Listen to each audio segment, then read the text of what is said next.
Good morning, Mob family. I believe we're live. I hope we're live. Let me know if we're live, guys, because I'm trying out new things with StreamYard.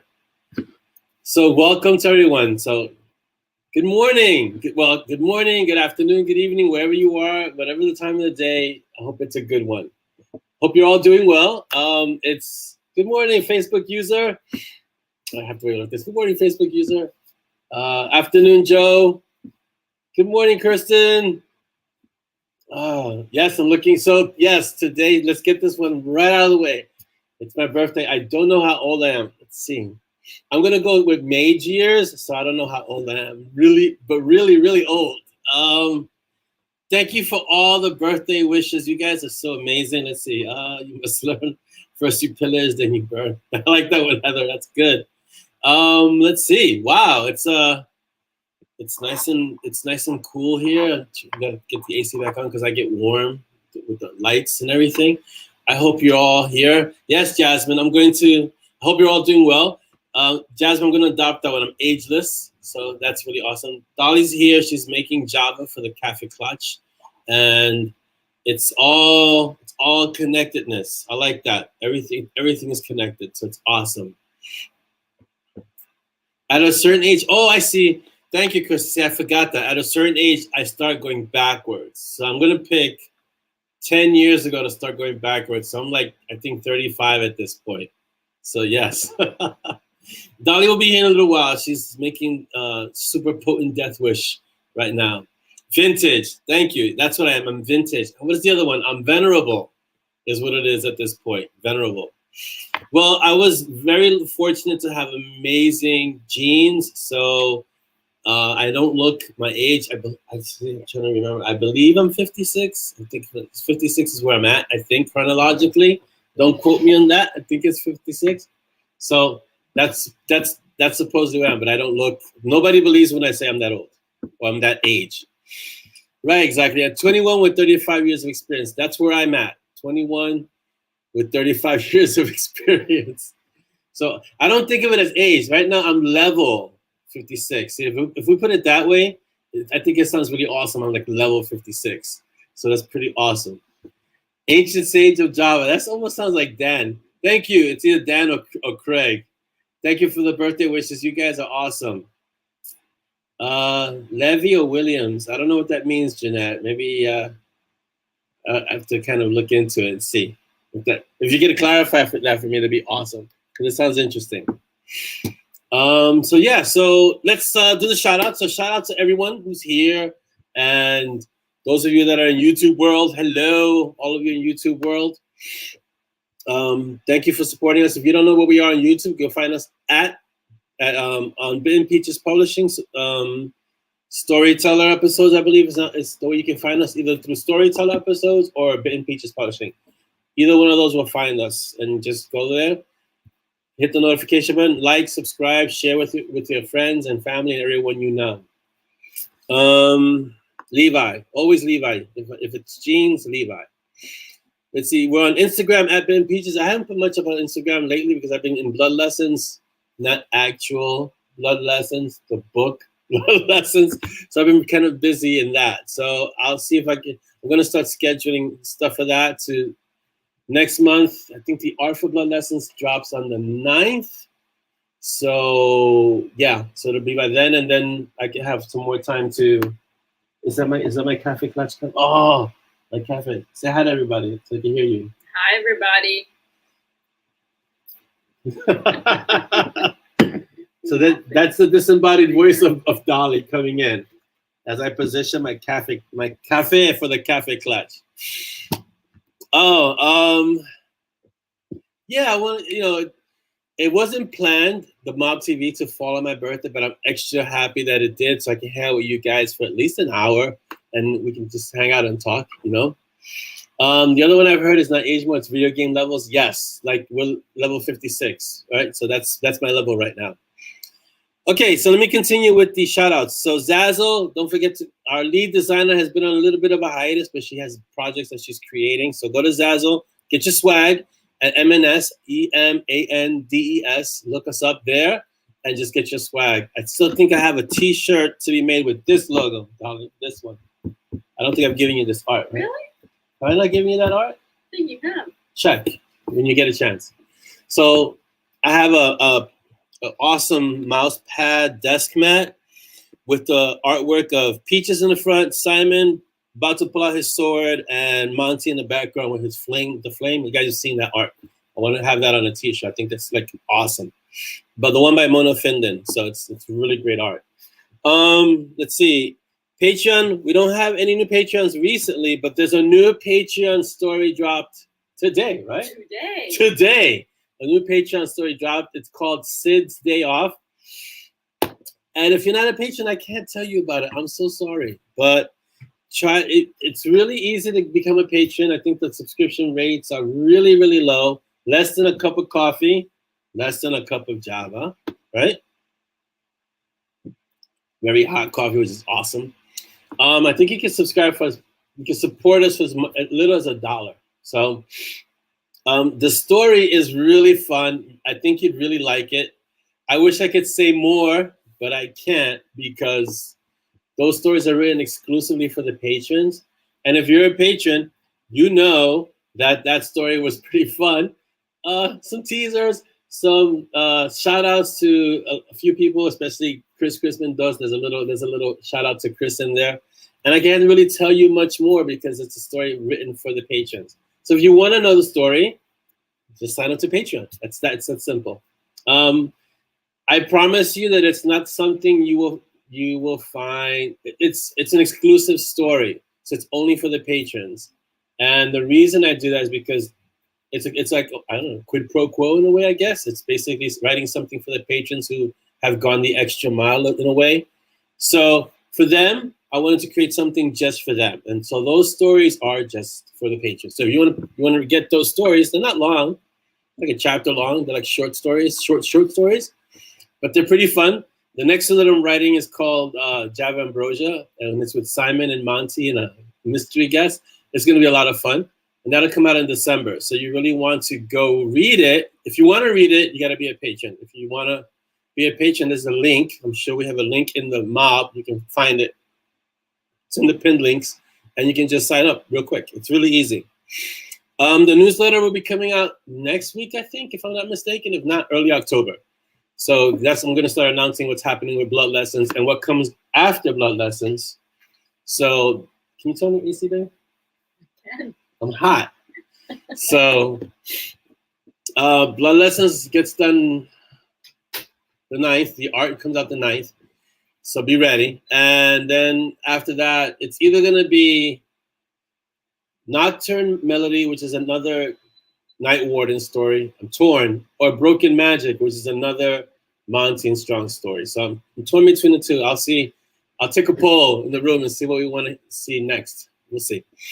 BookBub, as usual, find us on BookBub. Leave your fantastic reviews. They don't need to be long, but just say, hey, it was great, or hey, it could have been better, whatever. Just something that's honest and that's you on BookBub. And Binge Books, same thing. Binge Books has a phone app now, a mobile app, so you can download stuff from there.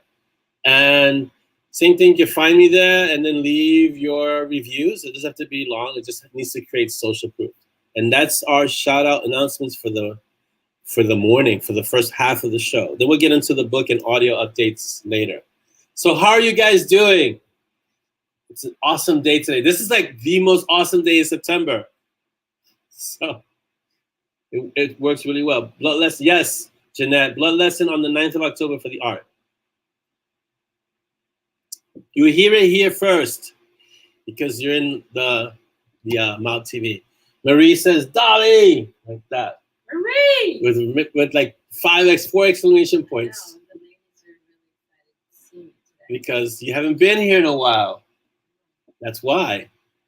All right, let me scroll back and see if I can catch up on some of the comments. Hold on, here we go. Thank you for all the birthday wishes. You guys are awesome. Yes, Chris is the technomancer that's everywhere. Fantastic. Yeah, I'm looking okay for an old guy. Good morning, Ron. Good morning, everyone who's here today. Thank you all for being here. Let's see. Who's that ancient sage of Java? Who was that? Can you find out who that was? I like that one, the ancient sage of Java. I'm going to steal that and use that somewhere. The ancient sage of Java. Let's see. Getting carded at 28 for buying a lotto ticket. And 16 years later, you're still getting carded. Those are good genes, Kirsten. Excellent genes. Yo, Facebook user, whoever said yo, oh. So. That was Noah. Yo, Noah. Hello. Good morning. And Anthony. Anthony Hudson was the ancient sage? Yes. Thanks, Anthony. I love the title. I'm going to be using the ancient sage of Java. Definitely. For sure. It's so weird you don't see names on your side. It's on StreamYard. They don't want to see. They don't want to divulge the information on StreamYard. They're respecting people's privacy. And they don't show it to me. I'm the one hosting the episode, but no, don't let me know who's saying what. Let's keep it all anonymous. It's crazy. Oh, Gina, why do you want to throttle me for Sid's day off? That was a fun story. Writing Sid is an amazing kind of experience because I have to be really careful. He's such a powerful character, and because he's like the Stan Lee of the M&S World / universe, I have to be really careful how I write him so that he doesn't upend other stories. Like in Sid's Day Off, without giving any spoilers, I was able to insert him in one of the Monty and Strong stories, kind of as a tangent, and he comes in at the point where we come in as readers and we realize, oh, that's Sid. So we see Sid from one point of view, and you get to see a little bit of the background of everything that happens before he shows up in the Monty and Strong story. And that's kind of how I have to treat Sid in a way in any story, because his presence can kind of just undo things in the storylines. So I have to be really careful. But it was really fun to write that story. So Jasmine, you're going to have a lot of fun with that. You're gonna have a lot of fun with Sid's day off. Let's see. Peaches. We don't ever want to give Peaches coffee, Jasmine. Ever. I can't even imagine what would happen if Peaches had coffee. You know? That would be that's a recipe for disaster. Where are you that it's cold? It can't be that cold. What are we at? We're like 50-something degrees right now. So we're at 50, like at 55. So it's not too cold, but it's cold. Wow, Kirsten, that'd be awesome. If you good luck. I hope you do get it. Yes, Jeanette, it counts that you're awake. It really does, especially the time that you have to get up to be here for the show. So yes, it counts that you're awake. You don't have to be fully functional. Just awake is good. Yeah, so there are various reasons why I like fall. My body runs really hot most of the year. So summer, as much as I love summer, and Dolly really loves summer, but as much as I love summer, for me, it's almost always too hot, which is why I have an AC that like is almost on the whole summer. In addition, all the bugs are gone. Like here in the summer, we get the mosquitoes and we get bugs, and by the time the fall comes, all the bugs are gone. They're gone for a good 6-7 months, which is awesome. In addition, my birthday falls in fall, so it's perfect. It's a perfect time of the year. Yeah, so you see how nice and shaped my goatee is today? Dolly did this today. It looks really awesome. But if I didn't have this on, I look like a little kid. So Dolly doesn't want me to shave it off. Did you not want me to shave it off because I look too young? Next show, we're doing a handlebar mustache. I don't know about that. I don't think I'm going to Magnum PI, the Magnum PI look for the next show. It's going to be a hard pass for that, I think. Let's see. Yes, StreamYard is safe. That's one thing that they emphasize. That's why they do that whole anonymity thing. And you have to give them permission to display your name. So, yeah. Jasmine, I'm glad you got your bookcases up. That is awesome. Hello from a rainy England. I don't know who you are, but hello. And rainy England is kind of redundant, isn't it? Because it's England, it's always raining, isn't it? So, but hello, Facebook user. That's Tracy Nicholson. Oh, hello, Tracy from a rainy England. Yes, and rainy. When I was there for 2 weeks, I think I got maybe 1 day of sun. 1 day. I went everywhere with an umbrella, put it that way. So, yes. Noah, I get what you're saying because it's much better than using FB video or even mobile. It's really powerful. So I'm still learning all the bells and whistles. Let's see. Does that make Dolly the timekeeper? Are you the timekeeper? That's a play on words. Time with the spices. Oh, gee. Thanks for explaining. I'm just letting you know. Yeah. I know.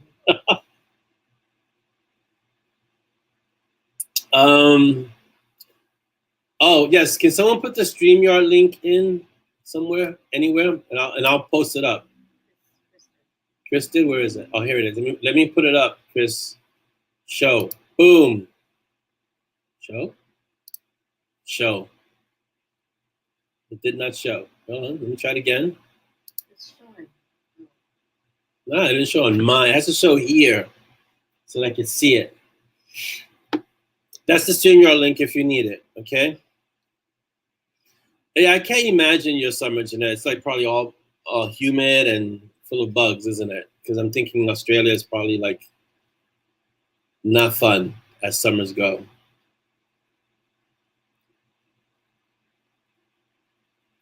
Yeah, so, tell Stacy I said hello. I know she's dealing with a lot right now. So please tell her I said hello. And, I know I hope take deep breaths and take it 1 day at a time. Okay, I'm removing the comment, guys. So hiding. Let's see. Noah says if he shaves, oil apparently works wonders on your head. You just gotta shave really, really, really close, and it'll do that shiny stuff for sure. Polish, yeah. I don't know who Facebook has saw it, but okay. Also, like I was discussing, this is a tangent for this one. Coffee rub pastrami? No. So like I wasn't discussing that, but the gentleman is if you're an author and you want to have almost like a clinic in how to write a story that's engaging, that's twisty, that's really interesting, watch The Gentleman. Watch it a few times. I'm gonna make Dolly watch it with me. I can see her; she's really glowing with like, yay. I'm gonna make her watch it with me, but I'm not gonna comment. I'm just gonna let her watch it with me. Oh, The Gentleman with Mr. All right, Matthew McConaughey. He's a really good-looking guy. Like in this movie, they really show. I don't know what they did in this movie, but they really showcase his like jawline. He's a good-looking guy.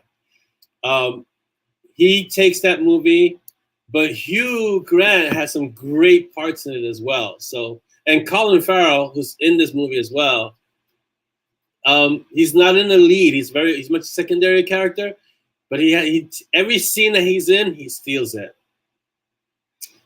Oh, let's see who's the Facebook user asking me about Dolly. Anthony. Oh, Anthony again. Anthony, give StreamYard permission. Would you attribute part of your success to having Dolly in your life? Completely, yes. Not part, most of it, because when I started writing, I would disappear for hours a day to Starbucks, and she would be home with the little ones, and I would be at Starbucks writing, or at least attempting to write, because at that point in time I was still kind of learning everything. But I was able to write in Starbucks because of the white noise, and it was there, and I could do it. And so she's the reason I was able to do that. So if I hadn't been able to do that, that was the foundation for the writing. So I'm here now because I was able to do that then, and I was able to do that then because Dolly was in my life. So would cloning be allowed? No, I'm sorry, no clones. She's unique. There's only one. You got to find your own Dolly. Sorry. Yes, please watch The Gentleman. You'll really, really, really like that. Baby oil, head wax, Evo. I don't know what Evo is. It must be a product. Extra virgin olive oil, Evo. Right. Kojak. Oh my God, I need a lollipop, Chris. Right? Kojak. What would he say? What was his catchphrase? He had a catchphrase. Who loves you, baby? Or something like that. Man, Kojak was when I was a little kid. Jeez. Jeanette, I'm with you on that. When it's hot and humid, I melt worse. I melt like an ice cube on a sidewalk. I'm just constantly hot. It's not good. Let's see. Hugh Grant hasn't been in much, Kirsten, but in this one, this is the most recent thing I've seen him in. He's looking a little worse for wear. He's looking a little older, but he is excellent in this movie. I think that's also part of the character. He has to look that way, but he is excellent in this movie. Yeah. Was it 12%? I thought it was higher. I thought back then it was a lot of caffeine in terms of Starbucks. I lived at Starbucks, so it was a lot of caffeine. There's still a lot of caffeine, but I'm not living at Starbucks anymore. So, yeah. Hello, Enid. Welcome. Yeah, Colin Farrell doesn't look woof in this movie. He looks a little rough around the edges too, but his acting, and if you could get past his accent, because he does have a strong accent in this one, or he uses a strong accent. Excellent acting. Excellent acting. How was Thor? Myself and the Valkyrie, the youngest one, she's a big movie fan with me. We really liked it. It was good. You can watch it with your daughter. It's a Marvel movie, so they don't go over the top on anything. And people have mixed reviews about Thor: Love and Thunder, but I really enjoyed it. I think it was a better story. It wasn't so much focused on blowing everything to bits. It was more about the story of Thor. So it was really good. It was really good. Revolver was also good. I saw that one. I've seen pretty much every Guy Ritchie film. I think so far my favorite one is still Lock, Stock, and Two Smoking Barrels, and Snatch. But Snatch was just hard to understand Brad Pitt half the movie. I had to watch it a few times. The Gentleman is on Netflix, if I'm not mistaken. Renee, you can watch it on Netflix. Am I gonna watch Hocus Pocus 2? I think that's more depends on the little ones. So, yeah, but I don't. Did we watch Hocus Pocus 1? I don't remember if we watched Hocus Pocus 1. Yeah, I don't know. Maybe, I don't know. We'll see. I think we should see Sing 2 though. Sing 2 is out. The animals that sing. Remember the one was a piggy and the gorilla, and there's a Sing 2 now. So we can watch that. Yeah, I enjoy Thor: Love and Thunder. Christian Bale was actually pretty good in it. They were saying that he was kind of two-dimensional, but he was actually really good. And they did this. It was a good story.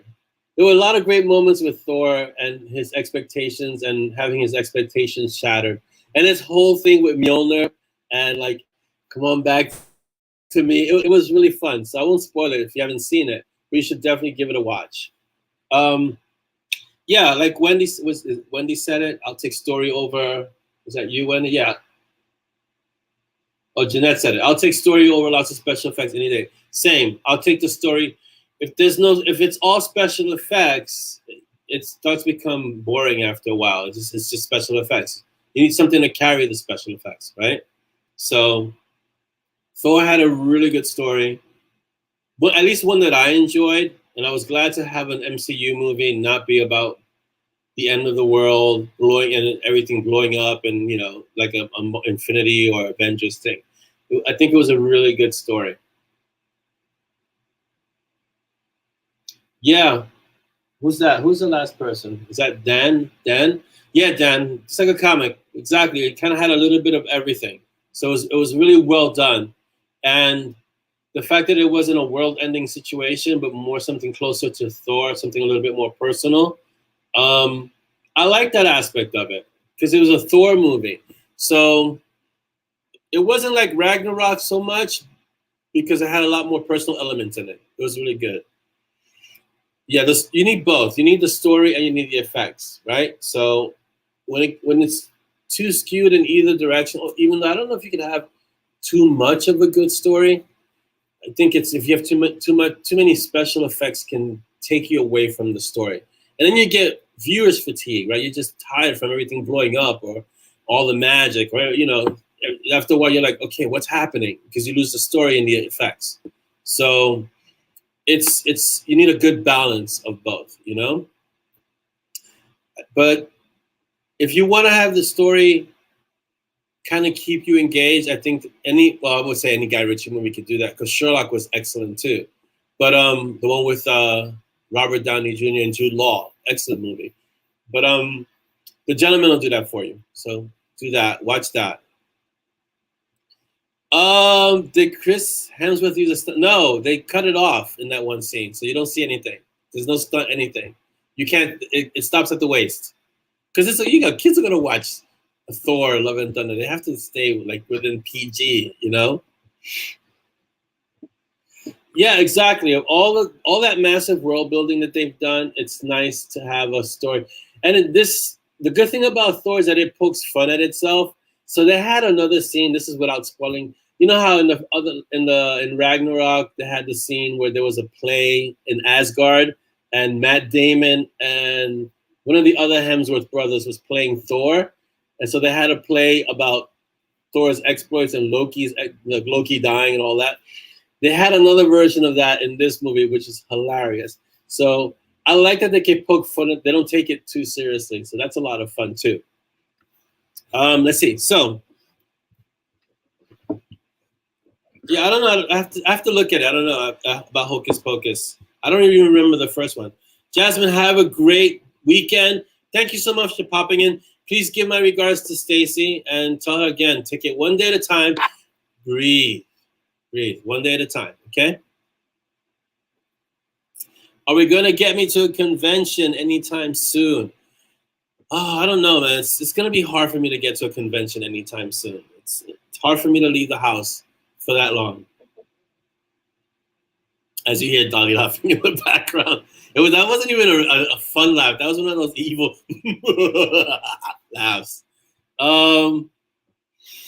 So for me to get to a con, if I could go there to speak just to people about writing and authors and starting out, that would be awesome. I think I would do that. Not that I'd have to be a speaker per se, but it's the whole leaving the house and planning a week or days, and it's not just the con. It's all the time in between, all the time before, all the time after. So I'd have to really reconsider it. Really consider it to do that. The only con I have in mind is what Jeanette is saying, Peaches Con. And that's going to take a while to get off the ground, and we have a lot of work to do for that. So we'll see. I will never say never, but we'll see. Breathe is a good mantra to have, Jeanette. Breathe. Breathe. Yeah, the PPD gang, like, first of all, we're spread out, right? So I think John's in North Carolina. Ben is where? Ben's close to me. You're in Kansas now, so at least it's easier for you to travel. I don't know exactly where Eric is. Eric's still in Washington, if I'm not mistaken, and I'm in New York. So that's like, to get us all together and get the PPD together, that'd be fun because we did it for 20 books, right? So I don't know. We'll see. We'll see. I'm like I said, I'm not gonna say never, but yeah, at least you tried. You say Noah that you tried.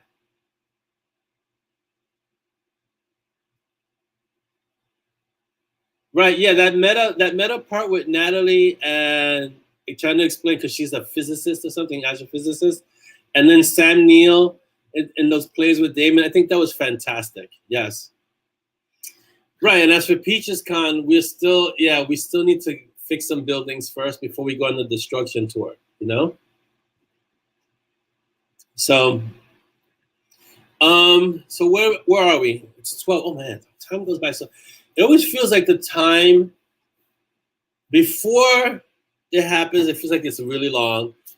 But once we started the episode, the time just flies by. I'll make it so everyone can attend the Peaches Con, even if I have to find a way to get people coupons of some sort that we can get group flights if we need to, whatever it takes. We try and get everyone to Peaches Con as much as possible. That's definitely something we got to work toward. So New York is still standing. Yeah, New York is still standing. Don't forget that New York has the Damned, and they work really hard to make sure that anything that Monty and Simon and Peaches renovate gets fixed as quickly as possible. So, but there are going to be some characters coming in to the story that are going to hold them to account for some of the things that they've done or that they're doing. The destruction tour. Yes, that's what we're calling it, the destruction tour. Yeah, Jeanette, I'm a little wary of all the mob in one place. That might cause some kind of cataclysmic event that we may not be prepared for. Yeah, that's definitely a concern. So we'll see. So I'm working on Blood Lessons, and Blood Lessons has been interesting in terms of what Simon is going through. So I think you guys are gonna have an interest. It's a little different from the. Do you think it's different from the other stories? I think it's a little different from the other stories. Dolly says that they're all good, but Dolly's biased, you know. So I think it's a little different, but there are things happening with Simon. I just leave it at that. I can't tell you too much. I think Peaches and Grebo would get along. I don't think he'd be scared of Grebo. Probably respect Grebo as definitely a threat, but I think they would get along for sure. Yeah, the pun war alone would be out of this world. If we just all of us together, the puns alone would be amazing. Yeah, see, this is what I was saying, Chris. Like, if you get certain people of the mob all together in the same room, there has to be some really amazing energy insulation to make sure that nothing explodes or short circuits or disintegrates. So yeah.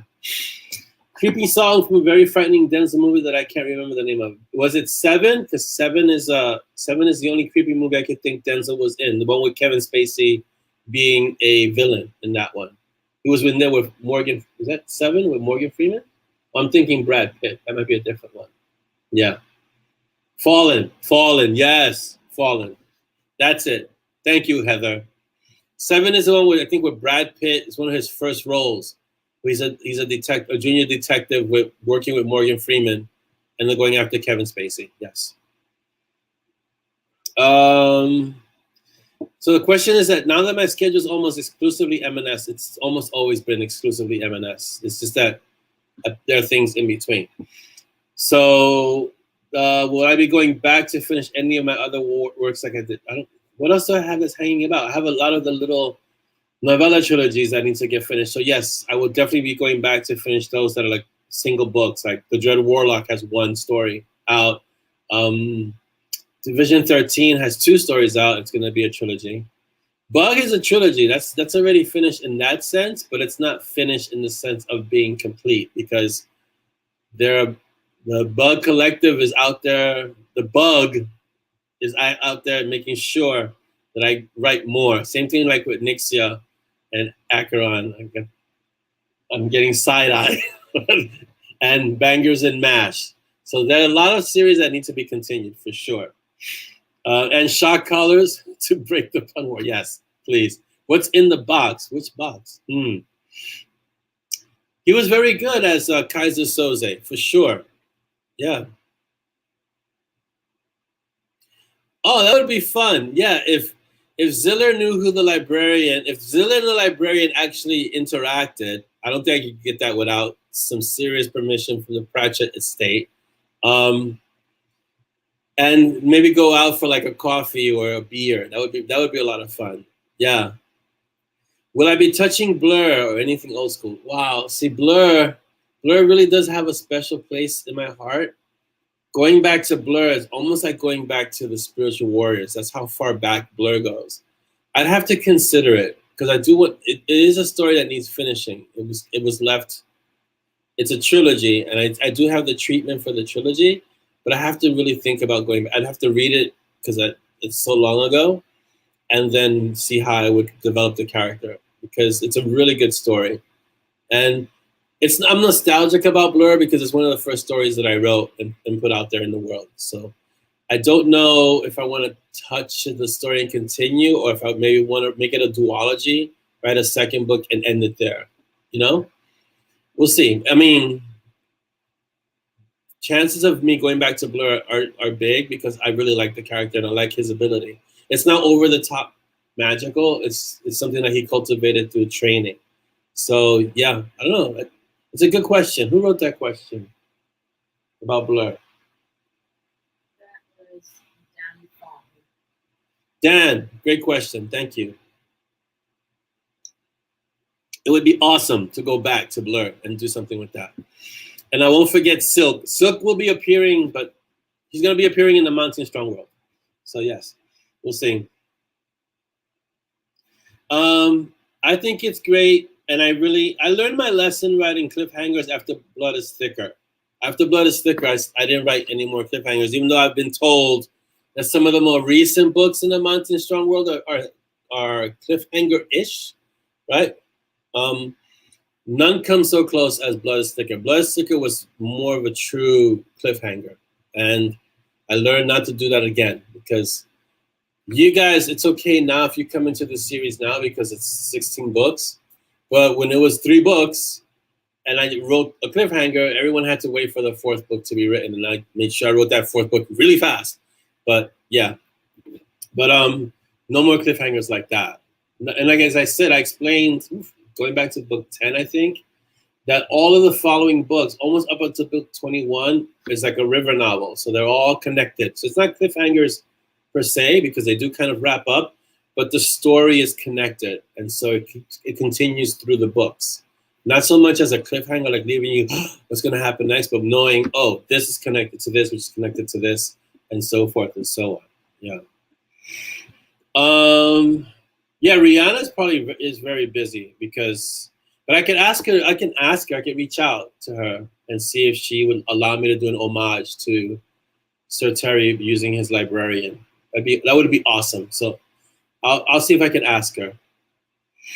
Jeanette, yeah, that cliffhanger for Blood is Thicker will hang above my head like a sort of Damocles forever. So yes. Yeah, I don't know if we're gonna have a Silk day, Dan, but Silk will be making an appearance in M&S for sure.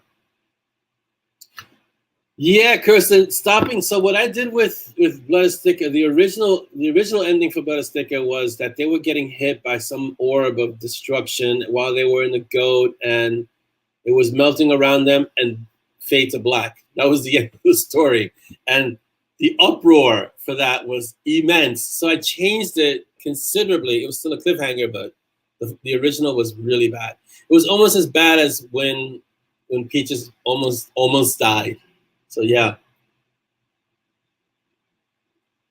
So yeah, Marie, exactly. Ew. I got a lot of ews from that for that ending and for that story. Yeah, so because that ending is hanging over me like that, I don't do that anymore. So oh, that's low. Who's that? Who is that? The romance novel one. Anthony. That's bad. Let's see. I'm reading. So I told myself I was only going to read Sarah Moss's books. The first one, The Court of Thorns. What is it? Court of Roses? What is the first one? I forgot. The Court of Thorns and Roses, right? I think it's called The Court of Thorns and Roses. I thought the Court of Corn and Roses. Sarah will kill me now. What is it? Thorn and Roses? The Court of Roses and it's always a court of something. I told myself I was going to read the first one. I read the first one. I said, okay, I might as well read the second one because, reading one book isn't going to do it. So I read the second one. Then I read the third one because it was getting interesting. And now I'm on the fourth one, and I think there's only 5 books in the series. So I got all 5. I'm reading them. And I don't know if I have enough experience reading romance to actually pull it off. But I'm going to write romance my style, put it that way. Is it a Crown of Thorns and Roses? Yeah. Crown of Thorns and Roses? Crown of Thorns and Roses, yeah. It's not a court? I thought it was a court. All her books have courts. A court of rose and thorns and roses. A court of corn and whatever. Thorns and roses. So, yeah, all her books are corn. Quartz. All her books are quartz of something. So, yeah. So to answer your question, Anthony, the cliffhanger is worse than the romance, for sure. So did you enjoy the romance books? Am I enjoying them or did I enjoy them? Am I enjoying them? Sure. Go. I'm not saying they're bad. They're not bad. But here's how I know when I'm at a romantic part. When I'm reading it and I'm like, that's just not plausible. Because my brain is like, nah, that's not gonna work. So when I'm balk at a certain situation in a story, it's because my brain is trying to process it, and it's not something that I'm used to writing or reading. And that's actually when I slow down to read and get it so that I can kind of, emulate it in a way that works for me. So that's why these books are good, because not that they're all heavy in the romance, but they have distinct romantic parts that I can learn from. And that's what this is, research. But I complain to Dolly all the time. I'm like, oh my God, really? Is all this is happening? Come on, because there's so much fluff. It's so much, and my books are like, get to it now. So it's like, yeah. Yeah, please, that would be great. No, if you can send me a DM for her contact, I'd love to reach out to her and see if I can do a homage to Sir Terry, for sure. Oh, and if you haven't picked it up, A Life in Footnotes, which is the book on Terry's his memoir, his biography, written by Rob Wilkins, who's like his right-hand person for 15 years at this point. Just dropped yesterday, the 29th. Give it a read. I'm reading like the first chapter, which you get to learn who Rob is and how he was involved with Terry. But it's a really interesting read, and you get to learn a little bit more about who the person behind the books is. So it's interesting. So far, I'm finding it interesting. Whiskey and Rye. You guys started making fun of Crown of Thorns and Roses, didn't you? A court of corn and horses. That's what it sometimes feels like. Yeah. Whiskey and Rye. Someone's saying, I think you should start off as a romance, then around chapter 10, pull the rug as Simon and Tristan come running past, chased by a dragon, blasting everything inside. No, I gotta actually take this seriously. That sounds more like Bangers and Mash. I want to really give this a shot and see if I can introduce a romantic element more so than the Monty and Strongs. But it's still urban fantasy. So it's just that it has a strong romantic element, I want to say. So yeah. Worse than a cliffhanger is when a contemporary book has physical limitations being stretched, like jump off a 3-story building, land on a car, break ribs, need surgery to drain a hematoma, from brain, and 3 days later you're running. No, 3 days later you're still in the hospital. That's none of that. This just to jump off the 3-story building is pretty much the end. But land in the car, gonna break more than ribs. Need surgery to drain a hematoma. That's a person who hasn't done due diligence. And yeah, that's RRR. Yeah, that's supernaturally gifted at that point to be able to do all of that, you know? Oh yeah, I know there's a few punishers. We should call them the punishers. That's a perfect name for the group in the mob that loves to torture us. Yeah, if it's a soft top, it's even worse because you land in the car and you're landing on pointy bits. So if you're jumping from 3 stories and you're landing on a soft top, you're landing into hard things. Bye-bye, Laura. Thank you so much for being here today. Have a great weekend. Bye, Laura. It's in the book you just finished reading, and oh my, that was... Yeah, see, as a person who's practiced martial arts for a long time and who's had his share of bang-ups and getting hit and hurt, when I read a book that stretches the imagination that way without some kind of caveat, like this guy has special abilities or she has an innate power that allows her to, get beat up like this, for me, that's usually a deal breaker, because now I get the suspension of disbelief. I get it. But sometimes you get it stretched so far that you no longer want to read the story because now it's just too over the top. Dance, it doesn't work like that. He would never erase your StreamYard permissions. And Jeanette, yes, it's called torture. Yes. Yeah. Yeah, like I have friends, people who I know who are in the medical profession. Sometimes I'll ask them about, okay, if this happens to this person, if I don't know, or if your arm breaks this way, what are the side effects? What happens? So when you do that kind of scenario where you jump off a 3-story building. First of all, 3-story building, like 30 to 50 feet, that's a big jump. You're gonna land on something hard like a car. Your body does not like that. You break ribs, you're not gonna get up to run away. You could crack a rib and still function, and even then, it's painful. But breaking a rib kind of stops all motion at that point, even with the adrenaline dumping in you. Then if you need surgery to drain a hematoma, that means your head impacted somewhere. So you're not going to be up 3 days later out and about doing whatever you think you're going to be doing. It just doesn't. So again, if it's in a story, I get that it's a story, but you have to explain how this person is able to withstand that much injury and still be able to function. Like when Simon gets hurt, his curse kicks in immediately to heal him. So it's things like that. Or if it's Bug is pretty much indestructible. Doesn't mean she can't get hurt. It's just that she's indestructible. But to go through all that, that sounds like a Wile E. Coyote situation where you're falling off the building, into the car, hitting your head, breaking ribs, and to just get up and run away or do things, yeah, not happening. Okay, I'm seeing romance novel. I just read the first part. Romance novel cover art idea. Who's that? Is it Anthony again? Okay. Let me see what he's gonna say. Anthony, I'm wary of your suggestions. Monty standing majestically, looking like Fabio. Already I'm in trouble. Simon crouching in grim whisper with a story glint in his eye. The stony glint, Peaches howling at the moon, and Roxanne standing regally with her hair in a cinnamon buns. A la poster for first Star Wars movie. Right. I would buy this. Yeah. I would get in so much trouble just for having, because I'm imagining that Monty has to be topless now if he's going to be standing there like Fabio, right? He's got to be showing up the pecs and the abs. So, and he already has the hair that he doesn't ever comb. So that cover would just get me into all kinds of trouble. I'm going to pass on that fantastic suggestion, Anthony. Thanks, though.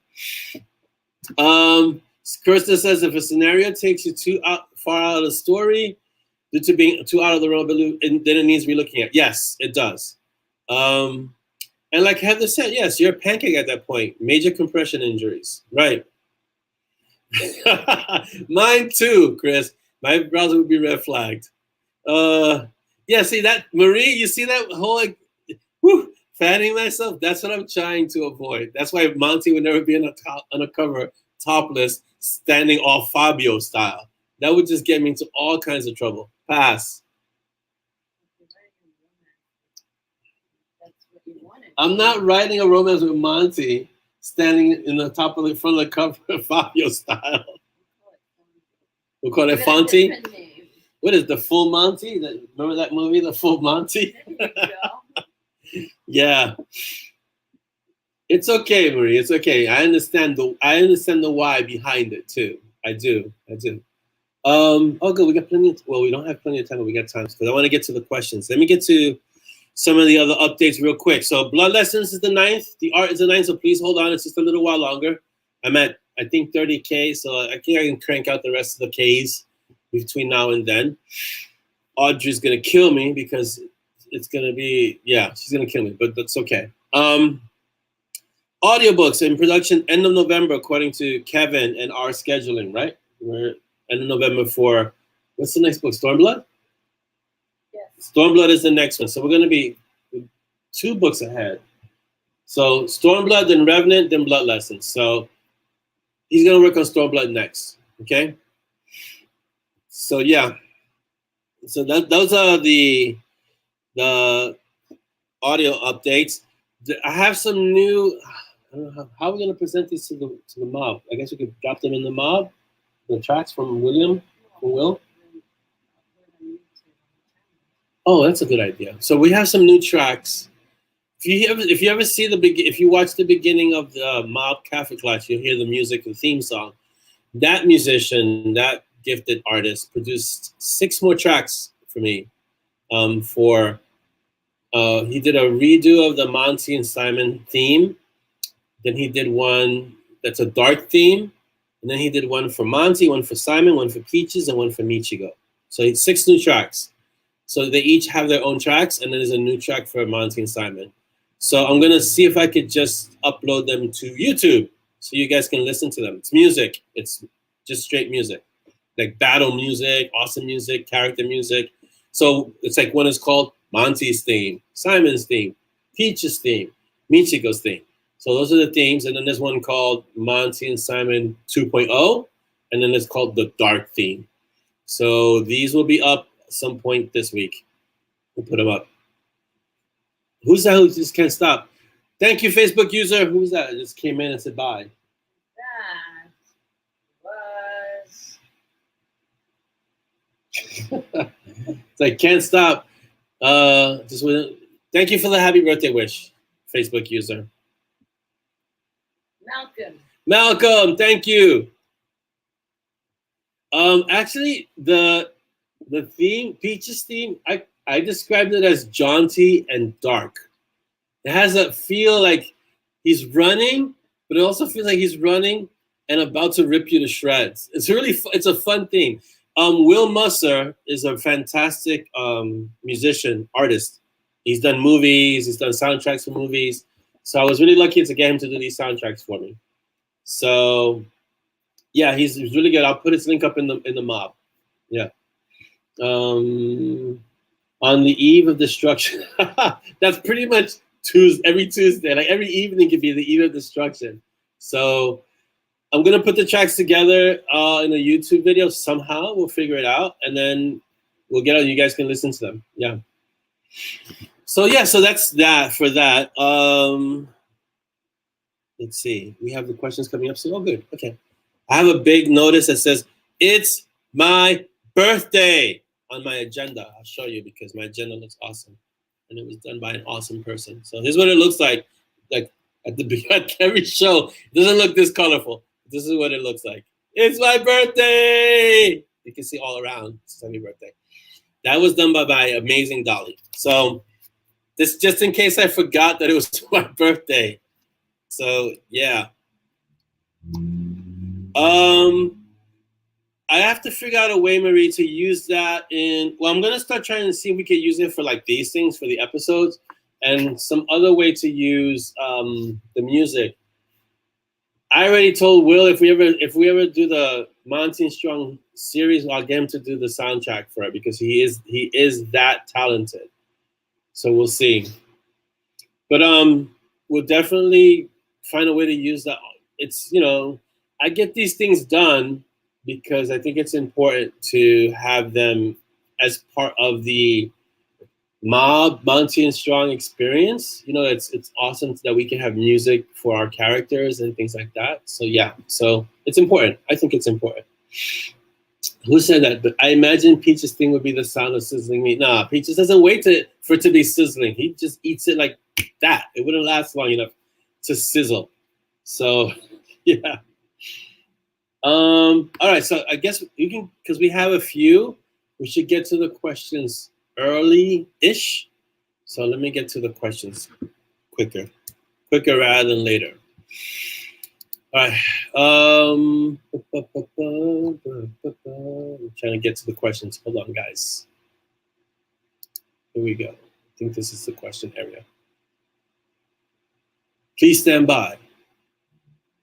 All right, let's go. We're beginning. So Audrey asks, what is the most unexpected piece of advice you ever received? This is an interesting question because there's no context to it. I don't know. Let me get back to you on that one, because I've received strange advice, you know, unexpected advice in many areas. So we need to have some more context around it. But it's a great question. It'll make me think. Thank you, Audrey. For Dolly, what movie can you watch multiple times? Dolly says. I don't really watch movies multiple times, except what Orlando and I watch together. Basically, what he makes me watch with him. Otherwise, I usually watch. I can watch series again, but it's rare. But I do.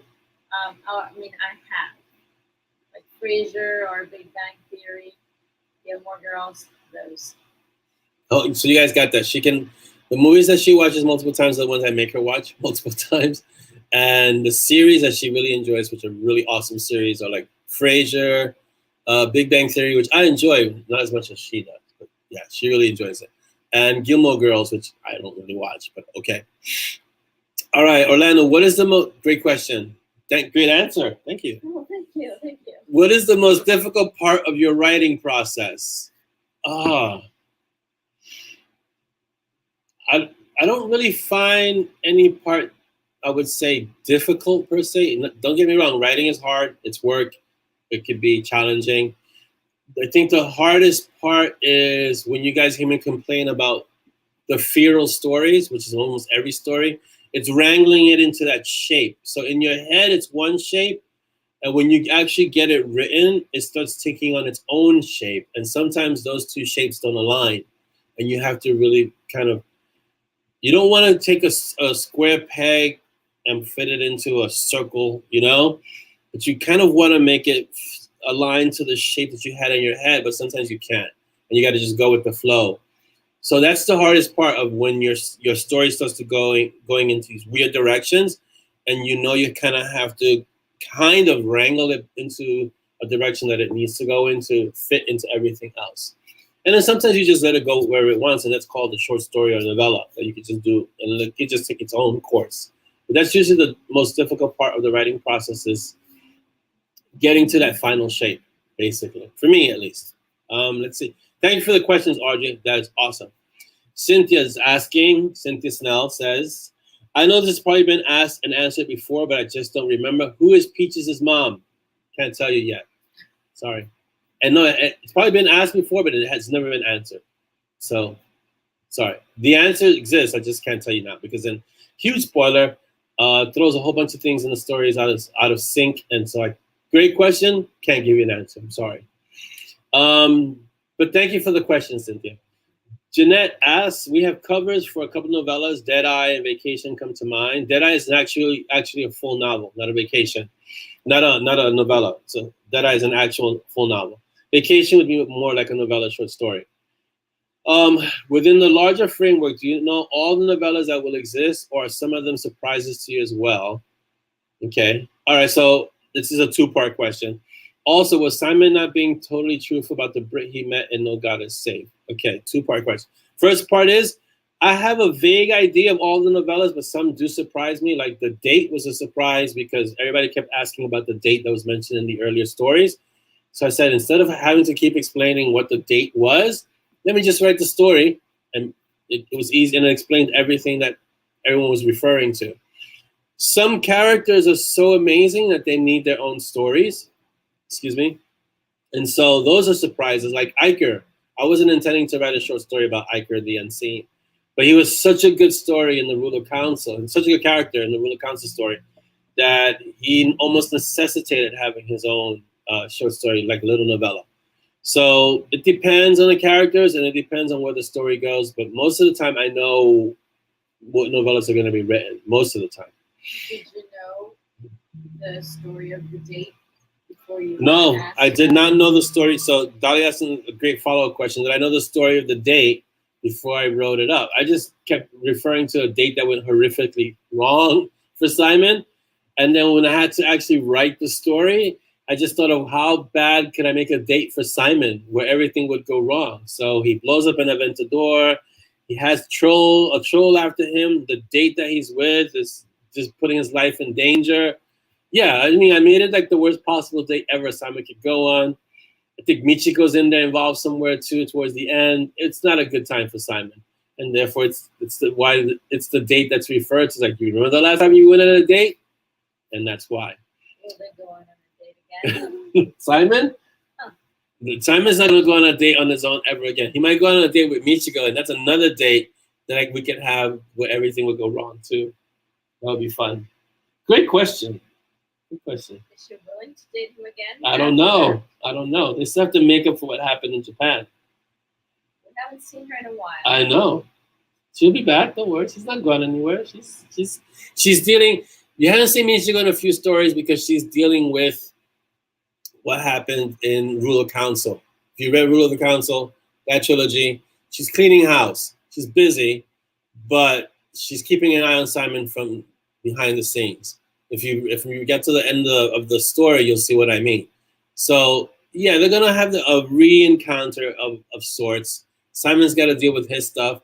She's got to deal with her stuff in the Dark Council, and then they're gonna have a kind of a meeting of the minds. So that'll be interesting. Next question. Oh, also, was Simon not being totally truthful about the Brit he met in No God Safe? I don't know what Brit you mean, because the only Brit that he met in No God Safe was Monty, if I'm not mistaken. So I don't know. Maybe Jeanette will answer. She's still there. I don't know what you mean exactly by that second part of the question. She's there. Okay. But I can't see it because I'm reading questions, so she might answer there. There's a big crater that was not made by M&S. Oh, I can't go into that. Not many people have caught that, but I can't go into that. That comes back later. I know. I understand, but I can't go into it yet. Because it's a catalyst for something that happens later on. That whole situation comes up in Deadeye. Also, if I can say this without spoiling the story. It was already alluded to in Requiem, but it's part of Simon's past, his history. And so that comes up in Deadeye, and it comes back to why didn't he take the shot? I think that's about all I can say without spoiling it. So yeah. All right, Craig El Dragon Zimic asks, but thank you for the question, Jeanette. I hope I was able to answer it, more or less. Craig asks, have I ever considered a multi-book villain plot line that is secondary to the primary story until the culmination of the final villain showdown in its own book? Wink, wink, nudge, nudge for the villain ideas. That's kind of what's happening if you pay attention to the Mountain Strong series. You start threading things, you start seeing that that's kind of what's going on. I can't really speak to that theme or that idea without giving a lot away of what's coming up in the next 4 or 5 books. But you're starting to see something similar to what you're describing happening already in the story. I think that's all the questions. Thank you guys for the amazing questions. These were really good questions. You guys are scary with these questions sometimes. There are more questions, so let's answer them because we got time. And it's my birthday, so let's do it. I'm not sure if Chris's comment was a question or a statement. Okay. Why Simon does not date? Oh, if it's a question, it's because there's a vampire that would probably eliminate his date. If it's a statement, that's true. Simon does not date because of Michigo. From Anthony, will Monty and Simon create their own version of the 12? First of all, it's the 10. And no, they will not create their own version of the 10 because the 10 are scary enough on their own. We don't need another 10 because They're scary. They're so scary that you wouldn't want to have another group of 10 renegade rogue mages. Just think, you've got Chris Chrisman, Dawson there. You've got TK and LD. You've got Renee and John. I mean, no, we can't have another group like that because it's scary. Put it like this. Dex associates regularly with the 10. That's how bad, scary they are. No, we can't have another one like that. And plus, Monty and Simon aren't strong enough. The 10 are off the charts in power, so that you need another group that's that powerful. So, what's the concurrent thing? What's the concurrent thing, Noah? I mean, you guys lost. Okay, to be honest, and to be completely transparent, you guys have very little sanity to begin with, Noah. So whatever you lost wasn't much. So there you go. There's a big crater. Yeah, we discussed that. Okay, yeah. Asked Dolly any advice as an author's spouse. Audrey had asked that question a while ago. Noah wasn't here for that episode. Oh. So maybe you want to revisit? It's a long answer. It's a long answer. So bullet points: be supportive. Do not dismiss the Wait, work. can you hear Dolly? Because she's speaking loud. Hear. They can hear you? Okay. I don't want to have to echo you. You say it once. Go. Don't whisper. Oh, I really whisper. Okay, so say it. All right. So be supportive. Do not dismiss the hard work that's being done, even if you do not see it, because they have their own process. Can I interject for a moment? Yes, interject all you want. So many times when people see writers or authors looking into space, it looks like the person isn't doing anything, right? I mean, you're just sitting there going like this. Doesn't look very productive, right? But for a writer, those moments like that, or the moments when they're occupying their brain and something else, like sometimes I'll go on the PS4 and play Destiny. For me, it's a mindless activity. So it frees my brain to think on like story problems. Like I'll have a naughty situation, something I got to resolve. And if I constantly work on it, all I do is I end up like really getting stuck. So what I do is I'll go do something that doesn't take that part of my brain to deal with. And what it does, it frees up the ideas. Or I'll go for a walk, or, and my walks are usually like 4 miles long. So things like that. But it's basically almost like playing a movie in your head and playing all the different scenarios, very Sid-like, all the different scenarios that can happen, and then seeing which one works, this doesn't work, but this aspect of this part works, and so forth and so on. So it's basically resolving a situation in your head, and it looks like you're just sitting there admiring your corkboard. Go ahead. I just thought to clarify that a bit. So I don't know about other writers, but Orlando sort of has a bit of a routine, or at least certain preferences about how he likes things done. This is true. For example, when he goes to bed, he always has a soundtrack. I mean, he literally has a soundtrack for his entire life. I do. At every moment. When he's typing, he's got his house music on. When we're in the car, he's got music. When he's working out, there's music. So at bedtime, he puts on these meditative music, or sometimes it's rain and flute. She hates the flute. How can you sleep with a flute? Okay. She hates the flute. I'm just letting you know. She hates the flute. So. But I recently explained it to you. Yes. Yes. Yeah. I'll explain why after she finishes. So you gotta allow for that. The eccentricities of being a writer, author. Yes. Allow for it. Basically, get used to it, or if you find a way around it, convince them otherwise, then do it. Support them by feeding them, making sure they've got everything they need, to the extent that you can, because obviously you have your own stuff to deal with, to do. And at the end of the day, it's a partnership. They know what you're bringing to the table. You know what they're doing with their writing, and all the many things that goes with their writing. The marketing, advertising, talking to the readers, creating covers, working with music artists if you're doing that, doing the e-newsletters, website,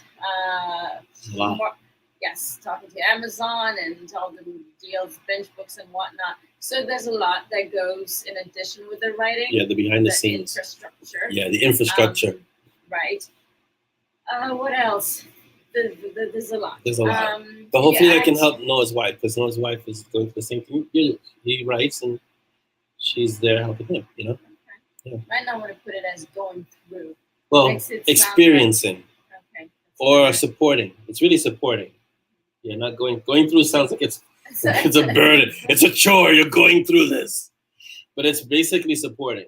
It's tough. Yeah. I would say it's tough being an author's partner. Yes and no.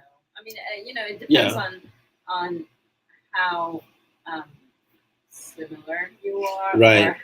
Or how psychotic the writer is. Some writers need to drink to write. Yeah, alcohol, and so they need to get in a different headspace to be able to write, which might help them write, but doesn't help them in the rest of their life. You know, so yeah. Anything else? Mm-hmm. Go ahead. To listen to them when they talking. Dolly's great for that. Can I interject? So I'm of the mind that I say I don't really talk a lot, and Dolly just gives me a look like, what? So when another way I deal with story situations, or if I'm really excited about a story part, like a scene, I'll sit Dolly down and torture her. It's not torture, but I'll sit her down and I'll run ideas like by her. Look, and this is gonna happen. And I'm gonna make this happen, and then this might happen. And she just sits there and like, yeah, wow, oh yeah, right, really awesome. Like she actually listens. And as an author, that's really important to have someone that can listen to you about your stories. She may not know what I'm talking about, but she's listening, and for me, it helps me to get ideas and scenes out of my head, and kind of, again, it's sort of like looking off into the distance. This is a little more active, where I can actually get things done and kind of flesh them out. And then she asks really great, insightful questions because she has an experience, because she's read all the stories. So she can say, oh, but what about this or that? And then she can kind of point something out.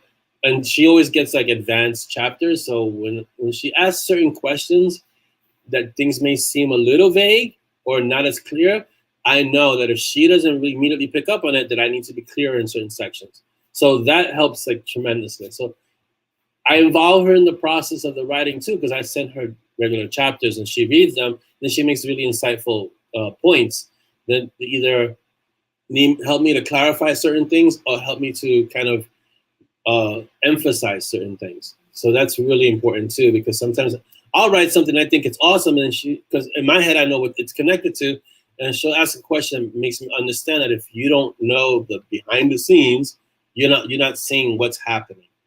So yeah. You make a good point about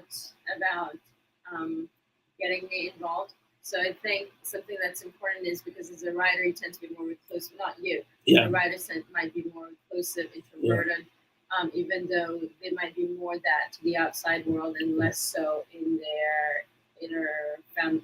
Yeah, the inner circle. Yeah. Inner circle. But still to make the effort to share what they're doing. Right. Because otherwise it creates a distance. Yeah. If you're at your computer working for hours or creating the stories in your head, it might create distance, which is never good in a relationship. So yeah, so for those of you who have partners, try to, and you're an author, you're a writer, you're a storyteller, you want, like Jeanette is saying, stories aren't built in a vacuum. Try to involve your significant other in your story writing process. Not so much asking them for story ideas, but as you're writing, let them know what you're writing about. Let like, hey, I'm writing this story about such and such and such, and get them interested in the story as you would any reader. And they could be your first reader, and they could be like, oh, and if they're not interested to that degree, at least open up enough, because like Dolly said, it's very true. Writers and authors are very reclusive kind of personalities, right? We don't really tend to share much, but at least get them involved in the sense of, I'm working on this, and I'm working on this kind of story, and or that kind of story. And if they show more interest, start sending them parts of the story you're writing. Like I send Dolly chapters as I write them. One, because it just helps me, because I really, her insight's very important for me. but it also helps me get the story out. It's like I'm really getting it out, you know?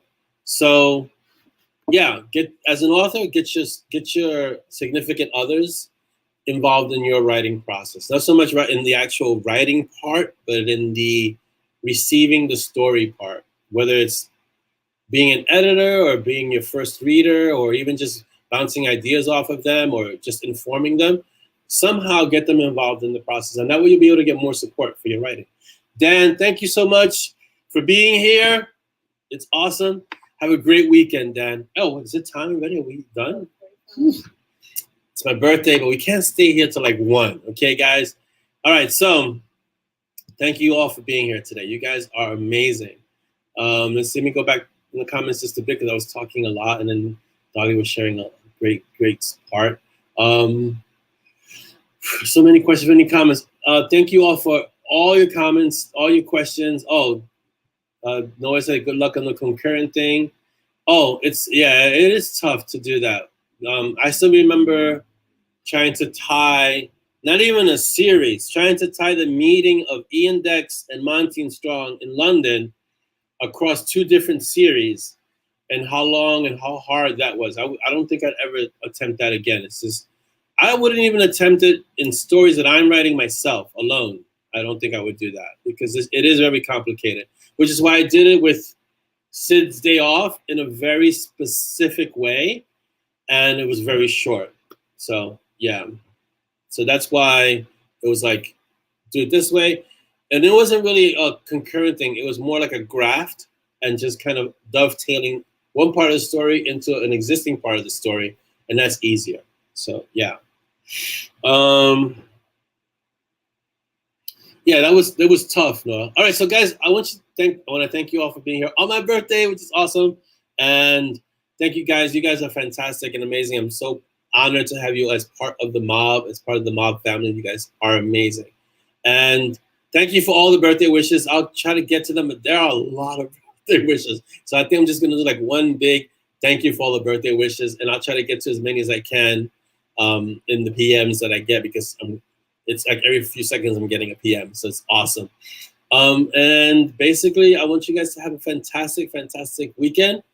This is my birthday weekend, so I will not be anywhere on FB. I'm just gonna be hanging out at home, chilling with the tribe, relaxing, and being perpetually 35, because I don't intend to age past 35. Now I'm younger than you. Yeah. Now I'm younger than my sister. So that's awesome. So yes. So I'm going to be perpetually 35 from this day forth. So just so you guys know, I'm 35 this year, I'm 35 next year, and I'm 35 next year, and so forth and so on. So just so you know, spread the word. And I want you guys to have a fantastic weekend. And like always, be uncommon. We're gonna start the party. Bye. I'm getting happy birthdays. This is Dolly. Thank you. Bye, guys. Have a great weekend. That's good.